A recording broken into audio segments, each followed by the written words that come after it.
क्या आपने कभी सोचा है, जिस ब्रह्मांड में हम जी रहे हैं, जिस धरती पर धर्म और अधर्म की लड़ाइयां लड़ी गई, जिस काल में भगवान ने स्वयं अवतार लिया, उस संपूर्ण व्यवस्था की नींव किस ग्रंथ ने रखी?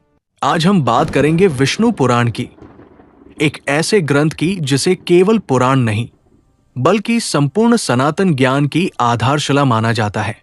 ये ग्रंथ न केवल कथाओं का संग्रह है, बल्कि एक दार्शनिक और वैज्ञानिक ढांचा प्रदान करता है, जो सृष्टि के रहस्यों को वैदिक परंपरा के अनुसार समझाता है। विष्णु पुराण की रचना पराशर ऋषि द्वारा की गई मानी जाती है, जो व्यास जी के पिता थे, और ये वैष्णव परंपरा का प्रमुख ग्रंथ है।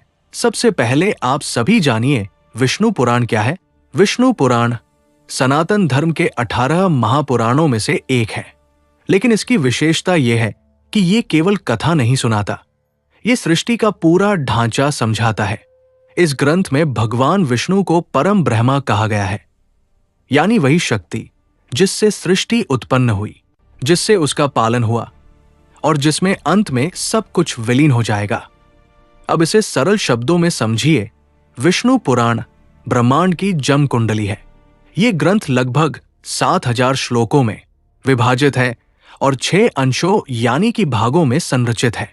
पहला अंश सृष्टि की उत्पत्ति, देवताओं और दानवों के जन्म, प्रलय, समुद्र मंथन आदि का वर्णन करता है। दूसरा अंश पृथ्वी के भूगोल, महाद्वीपों, नदियों, पर्वतों और नरकों का विस्तृत विवरण देता है। तीसरा अंश समय की इकाइयों, मनवंतरों और कल्पों पर केंद्रित है। चौथा अंश सूर्य और चंद्र वंश की वंशावलियों का उल्लेख करता है। पांचवा अंश मुख्य रूप से भगवान कृष्ण की जीवन कथा पर आधारित है, जबकि छठा अंश कलियुग के लक्षण, मोक्ष के मार्ग और धर्म के महत्व पर चर्चा करता है।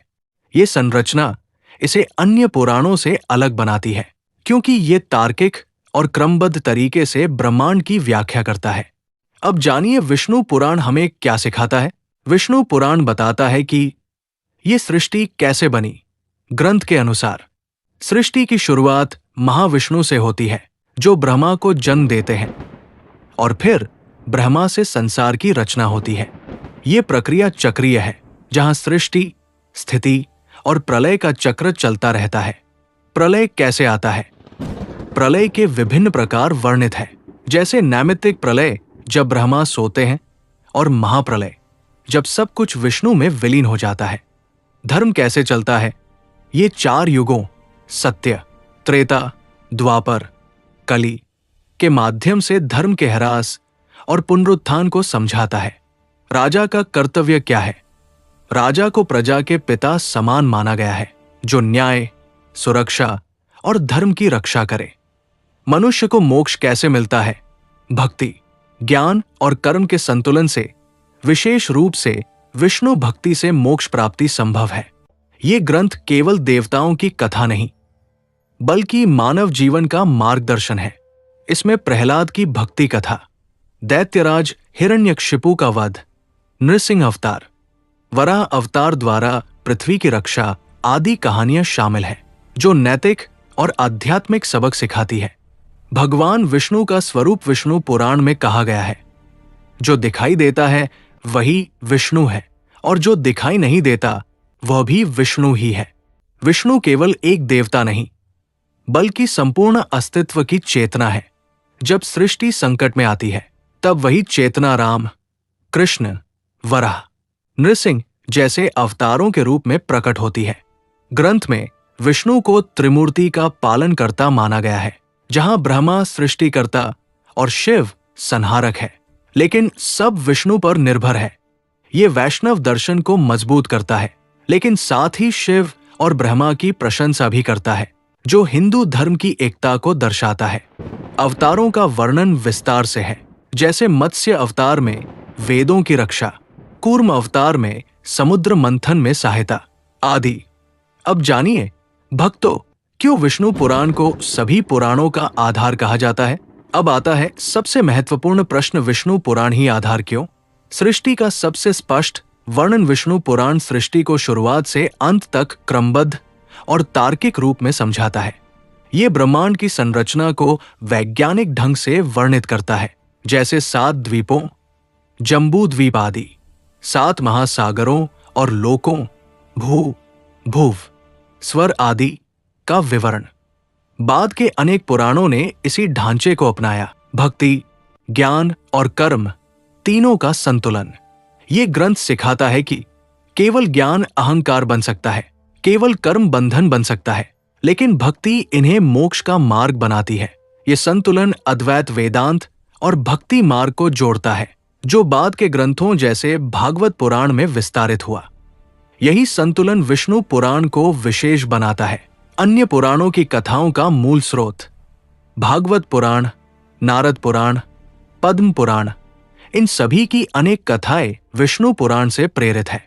उदाहरण के लिए कृष्ण की बाल लीला और गोवर्धन पर्वत कथा का आधार यहीं से मिलता है, इसलिए इसे पुराणों की जड़ कहा जाता है। राजधर्म और समाज की नींव विष्णु पुराण बताता है राजा कैसा होना चाहिए। वो धर्मनिष्ठ, न्यायप्रिय और प्रजा के हित में कार्य करने वाला हो। न्याय कैसे होना चाहिए? सत्य और अहिंसा पर आधारित। और प्रजा का धर्म क्या है? राजा की आज्ञा पालन और समाज सेवा। यही विचार आगे चलकर पूरे भारतीय दर्शन में फैलते हैं, जैसे मनुस्मृति और कौटिल्य के अर्थशास्त्र में। विष्णु पुराण का गूढ़ संदेश इस ग्रंथ का सबसे बड़ा संदेश है। संसार नश्वर है, धर्म शाश्वत है और भगवान विष्णु की भक्ति ही मोक्ष का द्वार है।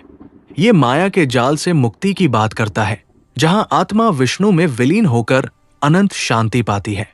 कलयुग के दोषों का वर्णन करते हुए ये कहता है कि भक्ति से ही उद्धार संभव है। आज भी क्यों प्रासंगिक है विष्णु पुराण? आज के युग में जब धर्म भ्रमित हो रहा है, विभिन्न व्याख्याओं से संशय बढ़ रहा है, रिश्ते टूट रहे हैं, सामाजिक बंधन कमजोर हो रहे हैं और जीवन का उद्देश्य खो रहा है, भौतिकवाद हावी है, विष्णु पुराण हमें याद दिलाता है धर्म के बिना सत्ता अंधी है और भक्ति के बिना जीवन अधूरा।